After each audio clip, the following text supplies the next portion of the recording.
Assalamualaikum warahmatullahi wabarakatuh. Waalaikumsalam warahmatullahi wabarakatuh. Gimana hari ini anak-anak? Alhamdulillah. Tadi sudah sarapan? Sahur. Tadi sudah sarapan, nanti dapat EBG. Apa tidak kekenyangan? Nanti setelah kenyang ngantuk. Oke, kita tes dulu ya supaya kalian nggak ngantuk. Yang kalian perhatikan nanti kan dalam belajar ada 3 hal penting yang harus kalian tanamkan. Yang pertama adalah mendengar. Apakah pendengaran kalian masih baik? Masih. Oke, kita tes. Halo. Hai. Oke, sekali lagi. Halo. Hai. Pendengaran kalian masih bagus. Nah, sekarang penglihatan. Penglihatan kalian apakah masih bagus atau tidak? Kita tes ya. Oke, tangannya letakkan di kuping, letakkan di kepala, letakkan di hidung, letakkan di mulut. Nah, kita uji penglihatan ya. Penglihatan kalian letaknya di mana? Oke, sekali lagi ya. Ini penglihatan. Kata awalnya adalah penglihatan. Oke, letakkan di gaduk, letakkan di kepala, letakkan di mulut. Nah, penglihatan. Jadi kalau melihat tadi ini manut gerakan saya. Kamu apa yang kamu lihat? Bukan apa yang kamu dengar. Oke, sekarang kita uji fokus. Apakah kalian masih fokus atau tidak? Jadi penglihatan masih ada beberapa yang belum fokus. Sekarang fokus. Kalian tahu mungkin zaman dahulu cerita Nabi-Nabi, pernah ada cerita Nabi-Nabi ya. Nah, oke. Saya cerita tentang dulu Nabi Musa itu kan membuat kapal yang besar. Kemudian kapalnya itu kan diisi dengan beberapa hewan. Nah, ada berapa pasang hewan yang masuk ke dalam kapalnya Nabi Musa? 1, 2, 3, 4. Berapa pasang? 1 atau 2? 2. 1 atau 2? 2 pasang. Cuma 2 pasang. Hewan yang masuk ke kapalnya Nabi Musa berapa pasang? 4 pasang. Berapa pasang? 2. Berapa pasang? 2 pasang. Oke. Sekarang kita coba. Ada berapa pasang hewan yang masuk kapalnya Nabi Musa? Berapa? 2. Jawabannya 2. Jawabannya nggak ada sama sekali. Yang masuk kapalnya Nabi Musa, karena Nabi Musa itu nggak membuat kapal. Yang membuat kapal siapa? Nabi Nuh. Kenapa nggak jawab gitu? Nah, oke, semuanya nggak fokus berarti ya. Oke, saya absen dulu. Ini kelas A atau B ya? Kelas A. Oke, saya absen dulu. Kelas A. Aki, Agung, Angga.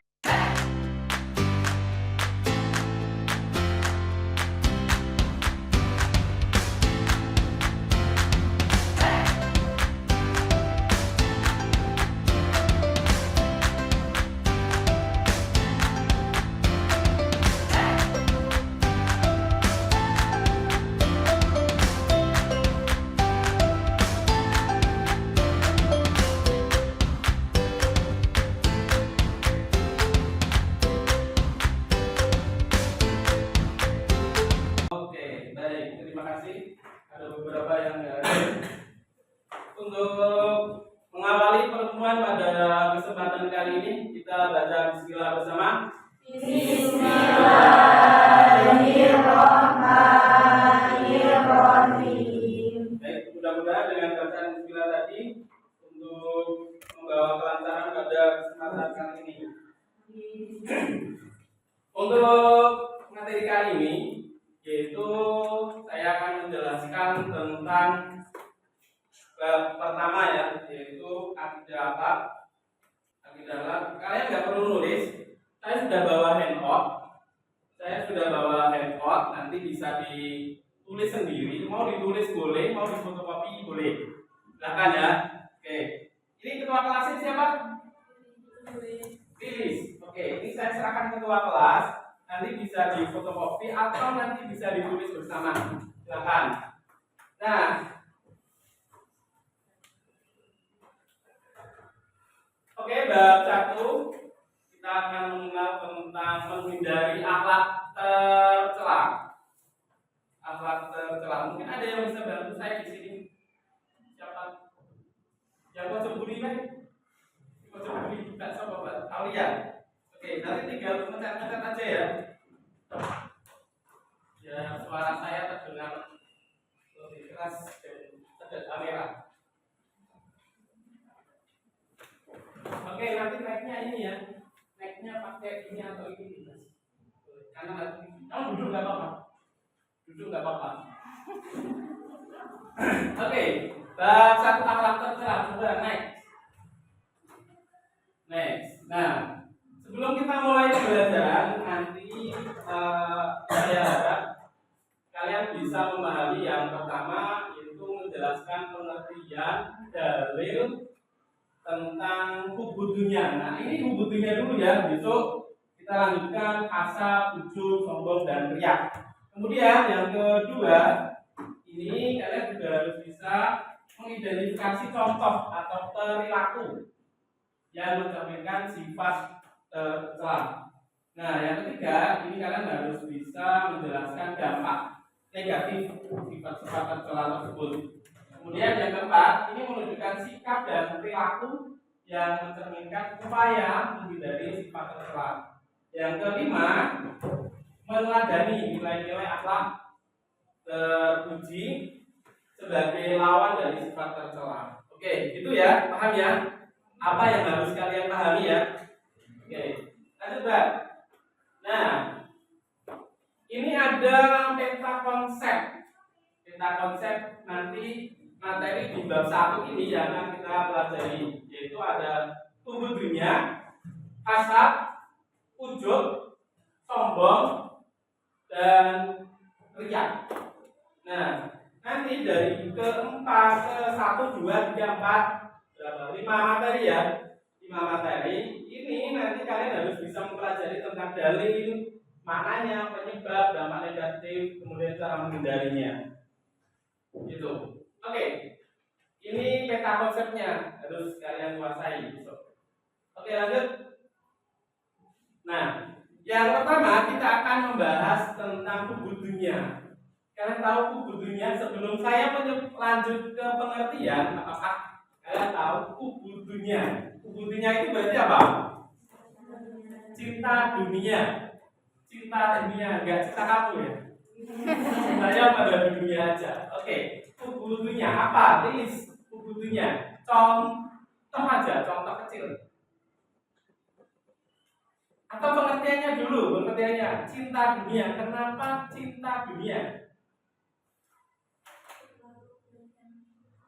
Terlalu berlebihan mencintai dunia dan nggak pengen mati gitu ya. Nggak pengen mati, dia nggak mau mati. Jadi dia sangat cintanya pada dunia. Oke, yang lain apa deh? Cinta dunia. Lupa pada akhirat. Oke, bagus. Lupa pada akhirat. Dia nggak tahu bahwa besok di kehidupan yang akan datang itu akan ada akhirat, karena dunia ini akan hancur. Oke, lanjut. Nah, ini adalah pengertian hubudunya. Hubudunya ini adalah cinta dunia yang berlebihan. Nah, hubudunya ini adalah nanti merupakan sumber kehancuran umat. Bagaimana kehancurannya ya? Kalau nanti kita akan hidup di dunia terus kan nggak mungkin ya, nggak mungkin. Mungkin yang sudah kita lihat, yang sudah tua-tua kan sudah meninggal. Meninggal itu kan nggak harus tua ya, bayi bisa meninggal, kemudian remaja bisa meninggal tabrakan mungkin bisa. Nah, kemudian penyakit ini sangat berbahaya karena dapat melemahkan dan mengurangi keimanan. Nah, yang dimaksud budinya di sini ini adalah mencintai dunia dan melupakan akhirat. Dia nggak tahu bahwa besok itu nanti akhirat, yang penting dunia. Ini identik dengan apa? Ketika budinya itu identik dengan apa? Apa? Saya mencintai dunia. Nah, yang kita cintai itu sebenarnya apa di dunia? Apakah harta, tahta, atau wanita? Itu baru laki-laki ya. Kalau perempuan apa berarti? Harta. Itu wajib ya. Apakah hubungannya hanya dengan harta? Iya enggak? Orang yang sangat mencintai dunia itu apakah dia yang berkelimang harta? Iya. Berarti orang kaya itu kubu dunia semuanya? Tidak. Sekarang kita ke contoh ya. Contoh orang yang sangat mencintai dunia. Contohnya apa? Ada yang tahu? Contoh orang yang sangat mencintai dunia. Oke, saya gambarkan gini. Bulan Ramadan tahu ya? Bulan Ramadan itu kalau malam itu kan ada kegiatan tarawih, ada tadarus. Yang selain sholat isya kan jamaah, nah itu kan ada tarawih dan tadarus. Itu kan animo masyarakat kan luar biasa ya untuk datang ke tarawih atau tadarus. Nah, bagaimana orang yang tidak bisa menghadiri, tidak bisa melaksanakan sholat tarawih atau tadarus? Dia harus bekerja misalnya. Dia sebagai satpam atau mungkin supir bis, atau dia bekerja biasanya kan takjil sampai malam juga kan. Nah, bagaimana orang yang seperti itu? Apakah dia bisa dikatakan kubur dunia atau tidak? Iya tidak? Hah? Bisa dikatakan kubur dunia? Bisa enggak? Bisa. Oke. Kita analisa ya, Tarawih hukumnya apa? Sunnah. Tadarus hukumnya apa? Oke. Kemudian bekerja. Dia seorang dewasa, dia bekerja sebagai satpam, dia bekerja sebagai supir bis. Kemudian dia bekerja misalnya ya jualan lah intinya. Bekerja untuk menafkahi keluarga hukumnya apa? Wajib. Nah, kubudnya enggak kira-kira? Oke. Berarti dia tidak kubud dunia. Oke, itu ya. Berarti kita harus melihat dari asal pokok masalahnya. Ketika kadang kan orang terawih malah gawe ngumpen dunia nih kok. Nah, itu kan enggak betul ya. Itu enggak betul. Oke. Saya ada satu kisah Hasan Asadili, Syekh Abu Hasan Asadili. Dulu dia hidupnya di Mesir, kemudian santrinya itu ada banyak banget, ada 6.000 santrinya. Dia adalah terkenal sebagai seorang wali, santrinya 6.000. Kemudian dia itu sangat kaya raya. Santri 6.000 itu semuanya ditanggung. Makanya ditanggung, semua kehidupannya itu ditanggung oleh Syekh Abu Hasan Asadili. Kemudian ada santri dari Tunisia kayaknya kalau nggak salah. Ada santri dari Tunisia berkunjung ke Syekh Abu Hasan Asadili. Diutus oleh gurunya untuk sowan. Nah, melihat Syekh Abu Hasan Asadili itu bergelimang harta, setiap hari pakaiannya ganti, tumpahannya selalu ganti, setiap hari kendaraannya selalu ganti. Kalau dulu berarti unta ya? Unta, kendaraannya selalu ganti, pakaiannya selalu ganti. Pokoknya hidupnya sangat mewah, rumahnya bagus. Nah, si santri ini, utusan dari Tunisia ini kan bingung. Santri kok orang kok bergelimang harta? Hartanya sangat banyak, sedangkan gurunya itu miskin. Guru yang mengutus santri itu miskin, kehidupannya itu miskin. Sampai bantal itu nggak punya katanya. Sampai bantal itu nggak punya. Nah, setelah sekian lama itu ngobrol dengan Syekh Abu Hasan Asadili, santrinya. Nah, kemudian Syekh Abu Hasan Asadili itu pesan terakhir kepada santrinya itu pesannya gini, nanti bilang sama gurumu jangan ubud dunia. Padahal dia miskin. Gurunya yang mengutus dia itu kan miskin, tapi pesan dari Syekh Abu Hasan Asadili itu nanti bilang ke guru kamu ketika kamu pulang sampaikan jangan ubud dunia. Nah, setelah itu santrinya kan pulang. Kemudian setelah pulang itu santrinya nggak berani ngomong sama gurunya. Pesan apa yang disampaikan oleh Syekh Abu Hasan Asadili kepada saya? Kata gurunya itu. Tapi santrinya nggak mau ngomong, dia takut. Nah, akhirnya kan didesak. Nah, akhirnya santrinya ngomong gini, Syekh Abu Hasan Asadili itu pesan bahwa jenengan Pak Guru misalnya jangan ubud dunia. Pesannya kayak gitu. Terus dia mikir, oh iya selama ini saya miskin, tapi saya selalu memikirkan dunia. Cuma kayak gitu toh. Jadi ubudnya dia nggak harus kaya, tapi ubudnya bisa jadi dia miskin, tapi kepikiran dunia terus menerus. Kayak gitu. Itu ubud dunia. Lanjut. Oke, ini dalil mengakui tentang ubudnya. Bisa dibacakan, bisa dibantu bacakan, Bet? Mungkin bisa maju ke depan. Sini Bet, dibacakan deh. Saya mau mendengar suara kamu, suara emas. Belum pernah terdengar. Al-Qur'annya ya. Ya. Ya'lamu annamal hayatud dunya la'ibun wa lahu wa zinatun wa tafakurum bainakum wa takathurun fil amwali wal aulad. Oke, baca terjemahnya, Bet.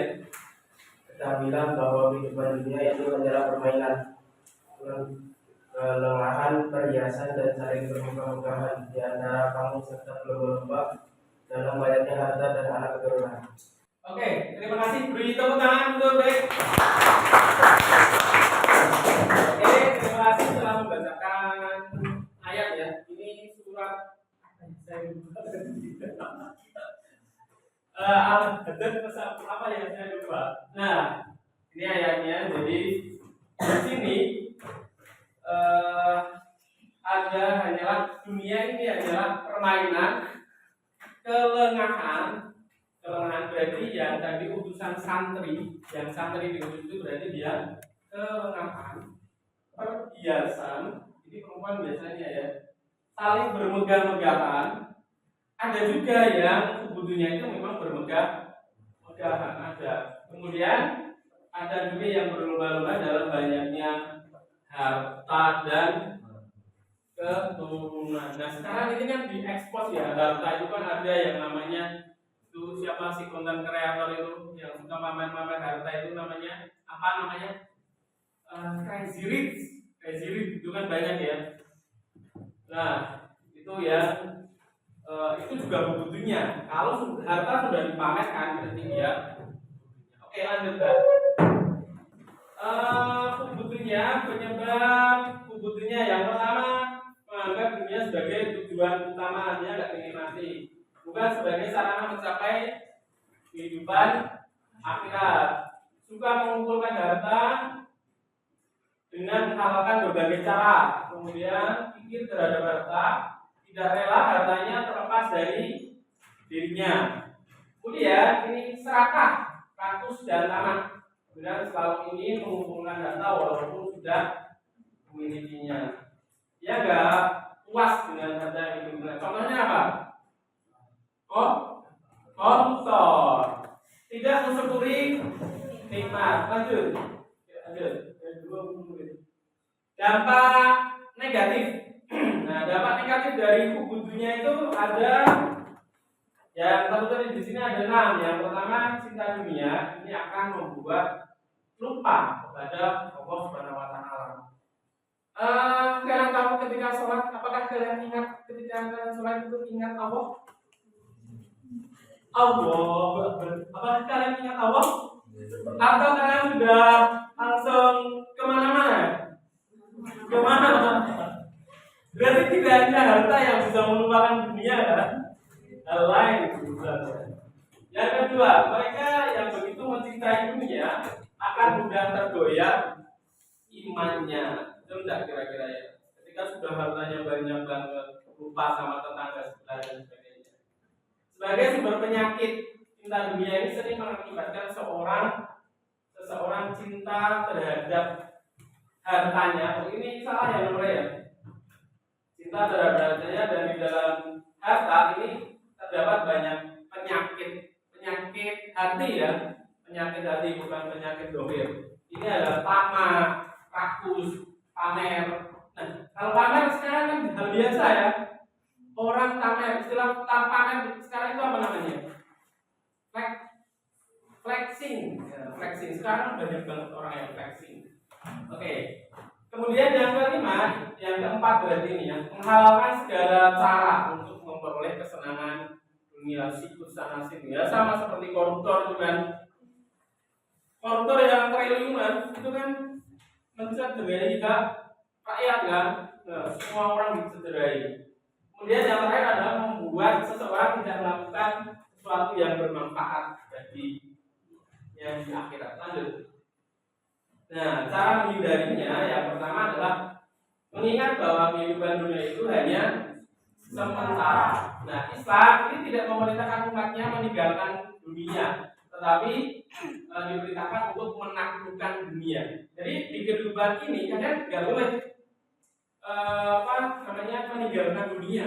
Kalian harus ambil bagian di dunia, karena kalian mengambil bagian di dunia ini untuk menuju ke akhirat. Misalnya gini ya, kalian mau amal untuk menuju akhirat. Apakah amalnya itu nanti di akhirat? Kan bukan, amalnya harus di dunia. Makanya kalian harus ambil bagian di dunia, amal sebanyak-banyaknya untuk kehidupan, bukan ibadahnya. Oke, itu ya. Lanjut kan? Oke, terima kasih. Terima kasih. Kita materinya tentang bukunya sudah selesai. Oke, sekarang kita tes ya. Boleh kembali ke tempat. Sambil ini dibandingkan satu-satu. Kita coba apa yang kita pelajari tadi. Kita tes ya. Oke, siap-siap ya. Nanti kertasnya kayak gini ya. Nanti kan di sini ada pertanyaan. Nah, untuk menjawab pertanyaan ini, di sini kan kertasnya kayak gini. Mana? Nah, ini kan ada hurufnya, ada A kayak gini. Nah, ini hurufnya yang untuk menjawab ini yang di atas ya. Nah, ini kan B, C, D, A. Kalau A kayak gini, kalau jawabannya D kayak gini, kalau C kayak gini, nanti diputar-putar sesuai dengan jawaban. Ini pertanyaan, kemudian jawabannya ini ya, diputar-putar ya. Oke, pertanyaan yang pertama, apa pengertian hubud dunia? Oke, saya scan ya. Semuanya kayak gini ya. Namanya Pak. Kertasnya ditunjukkan ke saya. Nah, kayak gitu. Mulai respon. Oke, pertanyaan yang pertama, saya scan aja kesini. Oh. Oke, saya scan dulu,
Selanjutnya, terakhir.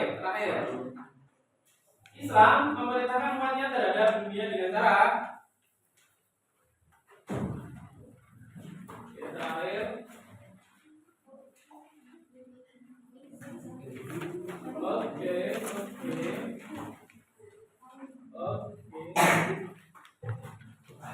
Ayo, pegang apa jawabannya?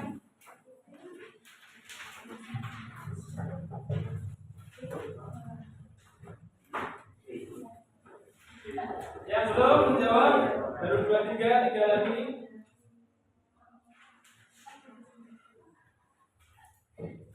Oke, 27. Oke, 27.